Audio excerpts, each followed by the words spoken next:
Hey guys, happy Wednesday. I hope you guys had a fantastic day. We definitely did here. It was in the mid to upper 70s all day. It was absolutely beautiful. I just got home from work and I decided to take my dinner out here to the garden. And one, it's my favorite place to sit once the weather gets nice. And two, I wanted to kind of see what's been going on out here. Those of you who follow along with me on Instagram over at MI Garden Gal will know that I spend a great deal of time right now at the farm, and mainly in this early season, getting things prepped and ready, because that's the place where we produce food for profit. And so that takes precedent over my home garden here.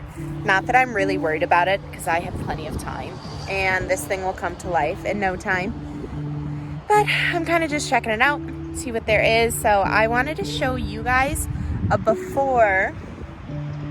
Be gentle. I'm going to show you a before of what my home garden looks like right now. And it is April 4th, 5th right now. I don't even know.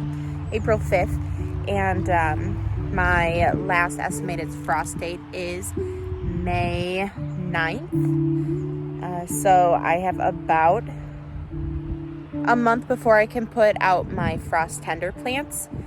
And I hope this weekend, if not by Monday, start getting some frost hardy plants out here that can start get a head start over everything else in the garden. But first, it's gonna need amendments because it's looking real rough. So I'm standing right in front of my favorite chair where I sit and drink my coffee in the morning. And you can see that this place is pretty barren, other than the grass that's growing wild. I have leaves everywhere, dead foliage from last year's garden, dog toys, a foaling set. You know, it's a lived-in backyard, okay?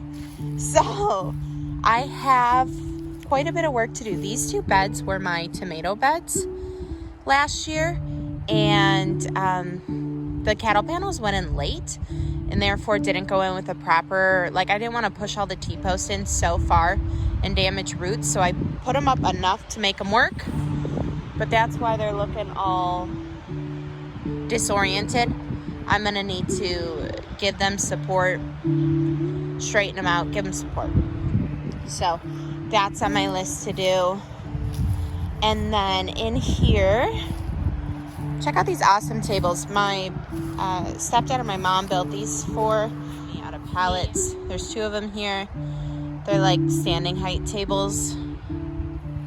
But they're one of my little accents in my garden. Back here, I have two arches, and this is where I grew melons and runner beans and cucumber last year. I'm not exactly sure what I'm going to put on them this year, but we will see. And then over this way, this was my pepper and squash bed. So like I said, there's a ton of work to do out here. I have some weeding to do, not really bad. I need to fill the beds. Last year was my first time with these beds, and they compressed quite a bit. And so I need to get some compost over here, get these beds filled and re-amended. That way I can get going on planting and sowing things in, because I have the seeds and everything to sow, but they're not ready, so I can't do it. I'm gonna go ahead and get a lot of the leaves and whatnot raked up over my yard. I do mulch some of them in, but I'll get a lot of it cleaned up. I have two beds that I'd like to put in this year, in this back row. Add in a little, let's not go too fast. So I'd like to add a bed next to this one. Maybe even on the other side of this row, add another bed, just so I have a little more to work with here. but I just haven't decided. I don't necessarily have the materials here right now. So I will see about that. So I don't know if you can tell. My beds here are made from, actually you can tell here at this junction, my beds are made from old fence paneling, the 6-foot fence paneling. So my beds are 6 by 12, and I scrapped out the old fence paneling to make mine. You just work with what you got, whatever materials you have. You can definitely figure out a way to build a bed. And so I had some scrap wood that I used as my, you can see the red, there I am, the red in there. It was some scrap deck wood. It's the only thing that has paint on it. I used them as the stakes in the corner, like the braces of the beds. And they're holding up just fine. They're not completely straight across, they're not level. It wasn't fancy. I wanted a garden. I wanted to put something in that I could start growing in, and this I could do. So I could have taken more time and made it look a lot nicer. I didn't, and that's okay. And some of it settled over the season. But it worked for me, and it grew a huge, beautiful garden last year, and it's going to do the same thing this year.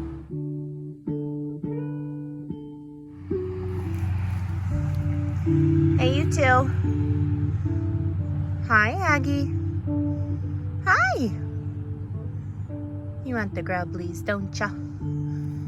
See, Mama, you're good for our treats. Yeah. Mom, you're just good for treats. Huh. So last but not least, I'm going to show you my herb bed. I had this herb garden right next to the house that grew in beautifully. It's actually in part shade. Everything did so well in it. And once everything died back and the winter hit, I did zero. I didn't clean it out at all. I trimmed back as much as I could, dried and saved as much as I could, but you can only do so much. So a lot of it perennialized. I do have some mint who escaped. Most of my mint I did in containers and planted them into the ground thinking that would help. It did help a little bit, but not to the extent I was really hoping for. So I will have to come in here and do some cleaning out, so that way my other annual herbs do have the ability to get in here and make some room and get established. But yeah, let's go ahead and check it out. Like I said, I have not cleaned this thing out much at all. There's a peppermint. You can see it's in a container, and this one did seem to contain itself pretty well.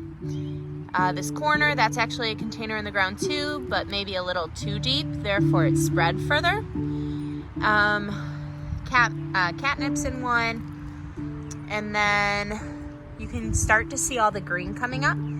These are, I'm pretty sure it's all mint that got wild in here. So lots to clean out. Over here I have chives. Like, this was a borage plant. For those of you who have not grown borage or borage, the stalks on this thing get wild. They were so huge and they're so pokey. They're not so much once they're dead. The little bristles on them are not terrible, but this thing took over this whole section of my herb bed. All right, now my chives can breathe a little.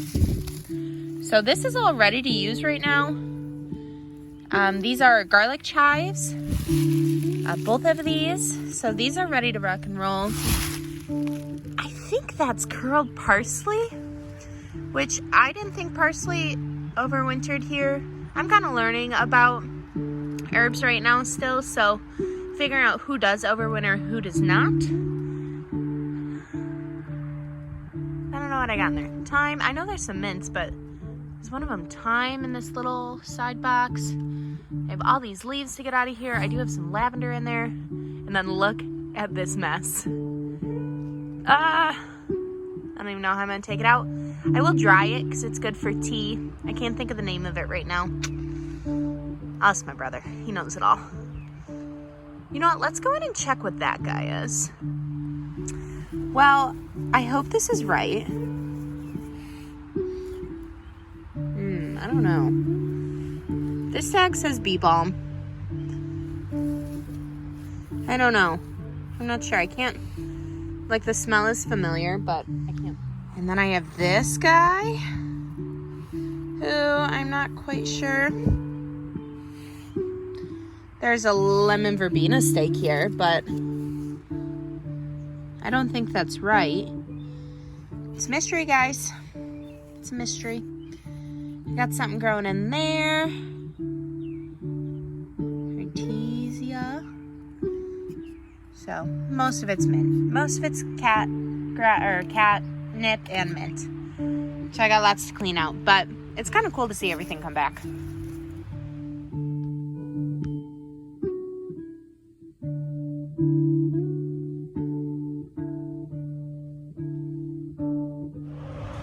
Thanks guys for joining me just for a few minutes, I know, but I wanted to show you what I was working with here in the beginning. And so hopefully you guys join along and see the transformation as it goes over the season. It does look really rough right now, but a little work will bring it a far way. So I hope you guys stick around and check it out. I will be doing farm tours at the farm and then garden tours here, not only just for like the aesthetics, but showing what I'm doing, what I'm planning, and what I do with it all.